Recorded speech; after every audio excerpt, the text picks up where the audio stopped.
ನನ್ನ ಪ್ರೀತಿಯ ವಿದ್ಯಾರ್ಥಿ ಮಿತ್ರರೇ ಹಾಗೂ ಬಂಧು ಮಿತ್ರರೇ, ಸಹೋದ್ಯೋಗಿಗಳೇ, ಈ ದಿನ ನಾವು ಬಿ ಎಡ್ಗೆ ಸಂಬಂಧಿಸಿದಂತೆ ಒಂದಷ್ಟು ಪಾಠಗಳ ಬಗ್ಗೆ ತಿಳಿದುಕೊಳ್ಳೋಣ.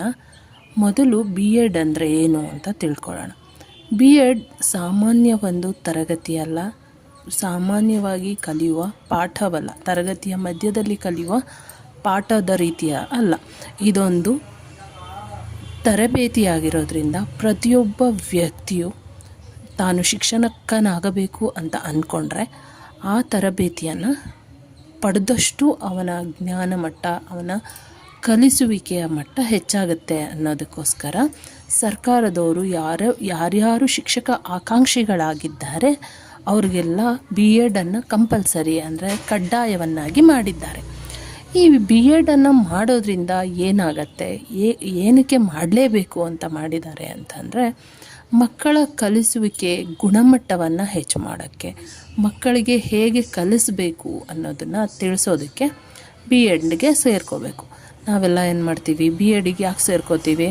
ಅಯ್ಯೋ ಕಂಪಲ್ಸರಿ ಮಾಡಿಬಿಟ್ಟಿದ್ದಾರಪ್ಪ, ನಂಗೆ ಬಿ ಎಡ್ ಮಾಡಲಿಲ್ಲ ಅಂದರೆ ನನಗೆ ಕೆಲಸ ಸಿಗಲ್ಲ, ಅದಕ್ಕೋಸ್ಕರ ನಾನು ಬಿ ಎಡನ್ನ ಕಲೀಲೇಬೇಕು ಅಂತ ಸೇರ್ಕೊಳ್ತೀವಿ. ಆದರೆ ಅದರ ಹಿಂದಿನ ನಿಜವಾದ ಉದ್ದೇಶವನ್ನು ತಿಳ್ಕೊಂಡಾಗ ಆ ಕೋರ್ಸಿಗೆ ಸೇರಿದ್ದಕ್ಕೂ ಏನು ಬರುತ್ತೆ, ಒಂದು ಅರ್ಥ ಬರುತ್ತೆ. ಸರಿ, ಈಗ ನಾವು ಬಿ ಎಡ್ ಕೋರ್ಸಿಗೆ ಸೇರ್ಕೊಂಡ್ಬಿಟ್ಟಿದ್ದೀವಿ. ಸೇರ್ಕೊಂಡ ತಕ್ಷಣ ಏನು ಮಾಡಬೇಕು? ಸೇರ್ಕೊಂಡ ತಕ್ಷಣ ಏನು ಮಾಡಬೇಕು? ಮೊದಲನೇ ಕೆಲಸ, ಆ ಬಿ ಎಡಲ್ಲಿ ಏನೇನನ್ನು ಕಲಿಸ್ತಾರೆ ಆ ಸಿಲಬಸ್ನ ತಿಳ್ಕೊಬೇಕು. ಬಿ ಎಡ್ ಒಟ್ಟು 2 ವರ್ಷದ ಅವಧಿಯದ್ದಾಗಿರುತ್ತೆ. ಇದರಲ್ಲಿ 4 ಸೆಮ್ಗಳಿರುತ್ತೆ. ಪ್ರತಿ ಸೆಮ್ಗಳಲ್ಲೂ 600 ಅಂಕಗಳಿಗೆ ನಿಮಗೆ ಪರೀಕ್ಷೆ ನಡೆಯುತ್ತೆ. ಮೊದಲನೇ ಸೆಮ್ಮಲ್ಲಿ 600 ಅಂಕ, ಎರಡನೇ ಸೆಮ್ಮಲ್ಲಿ 600 ಅಂಕ, 3 ಮತ್ತು 4ನೇ ಸೆಮ್ಮಲ್ಲಿ 600 ಅಂಕಗಳಿರುತ್ತೆ. ಅದಕ್ಕೆ ತಕ್ಕಂತೆ ಕ್ರೆಡಿಟ್ಸ್ ಇರುತ್ತೆ, ಜೊತೆಗೆ ಇಂಟರ್ನಲ್ ಮಾರ್ಕ್ಸ್ ಕೂಡ ಇರುತ್ತೆ. ನಾವಿವತ್ತು ಬಿ ಎಡ್ ಪ್ರಥಮ ಸೆಮಿಸ್ಟರಲ್ಲಿ ಏನೇನು ವಿಷಯ ಇದೆ ಆ ವಿಷಯವನ್ನು ಹೇಗೆ ತಿಳ್ಕೊಬೇಕು ಅನ್ನೋದನ್ನು ತಿಳ್ಕೊಳ್ತಾ ಹೋಗೋಣ. ಮೊದಲಿಗೆ ಒಟ್ಟು 5 ಪೇಪರ್ಸ್ ಇರುತ್ತೆ. 5 ಪೇಪರ್ಸಲ್ಲಿ 80 3 ಇರುತ್ತೆ, 40 2 ಇರುತ್ತೆ, ಮತ್ತು ಐ ಸಿ ಟಿ ಮತ್ತು ಸೈಕೋ ಟೂಲ್ಸ್ ಇರುತ್ತೆ, ಮೈಕ್ರೋ ಟೀಚಿಂಗ್ ಇರುತ್ತೆ. ಇಷ್ಟು ವಿಷಯನ ತಿಳ್ಕೊಬೇಕಾಗುತ್ತೆ. ಮೊದಲನೇ ಪೇಪರ್ ಏನಾಗಿರುತ್ತೆ, ಚೈಲ್ಡ್ಹುಡ್ ಮತ್ತು ಅಡಾಲೆಸೆನ್ಸ್ ಅಂದರೆ ಬಾಲ್ಯಾವಸ್ಥೆ ಮತ್ತು ತಾರುಣ್ಯಾವಸ್ಥೆ. ಈ ವಿಷಯದ ಬಗ್ಗೆ 80 ಅಂಕಗಳಿಗೆ ನೀವು ಪ್ರಶ್ನೆ ಉತ್ತರ ಬರೀಬೇಕಾಗತ್ತೆ. 5 2 ಟೆಸ್ಟ್ ಬರೀಬೇಕಾಗತ್ತೆ. 5 ಅಂಕದ ಒಂದು 5 ಅಂಕಕ್ಕೆ ಅಸೈನ್ಮೆಂಟು ಮತ್ತು ಇನ್ನೂ 5 ಅಂಕಕ್ಕೆ ಟ್ಯುಟೋರಿಯಲ್ಸ್ ಬರೀಬೇಕಾಗತ್ತೆ. 10 ಅಂಕಕ್ಕೆ ಟೆಸ್ಟ್ ಬರೀಬೇಕಾಗತ್ತೆ. ಎರಡನೇ ಪತ್ರಿಕೆ ಬಂದು ತಾತ್ವಿಕ ಮತ್ತು ಸಾಮಾಜಿಕ ತಳಹದಿಗಳು. ಇದು 80 ಅಂಕಕ್ಕೆ ರಿಟರ್ನ್ ಇರುತ್ತೆ.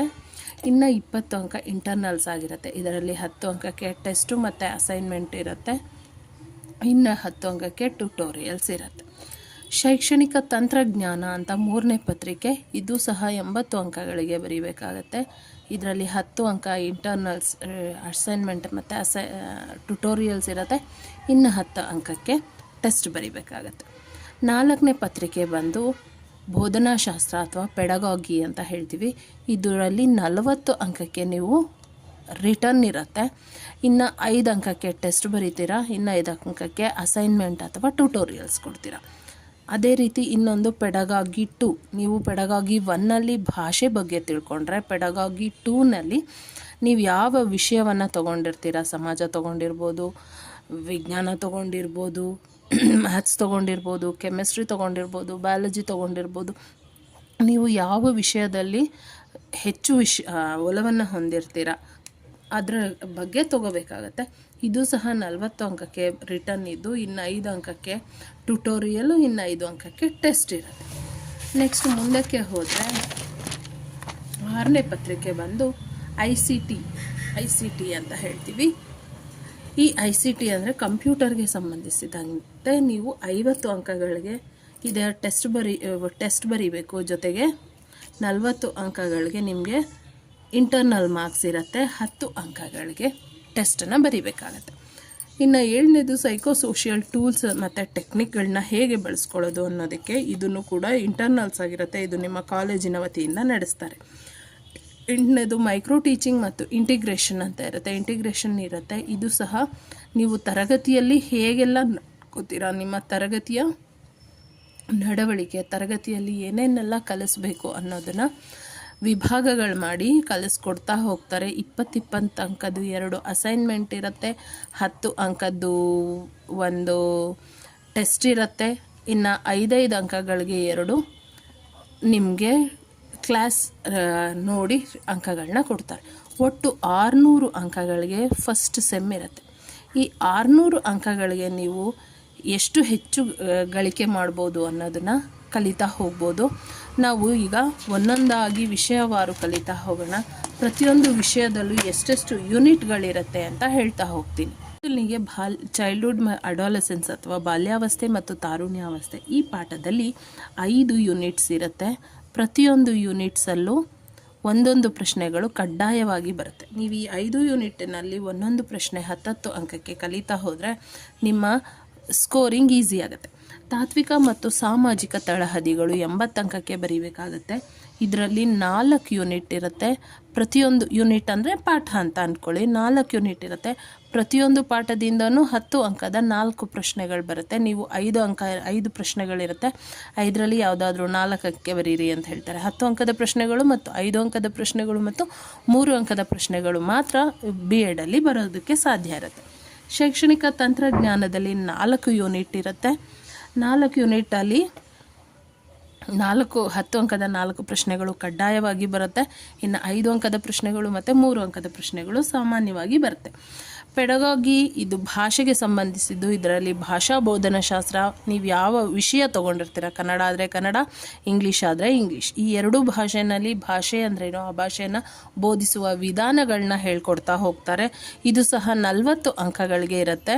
ಇನ್ನು 10 ಅಂಕಗಳಿಗೆ ನೀವು ಹೇಳಿದ್ನಲ್ಲ ಇಲ್ಲಿ ಏನು EPC 1 ಮತ್ತು EPC 2ನಲ್ಲಿ ನೀವು ಏನು ಮಾಡಬೇಕಾಗತ್ತೆ, 20 ಅಂಕಗಳಿಗೆ ಅಸೈನ್ಮೆಂಟ್ಸ್ನ ಬರೆದು ಕೊಡಬೇಕಾಗತ್ತೆ.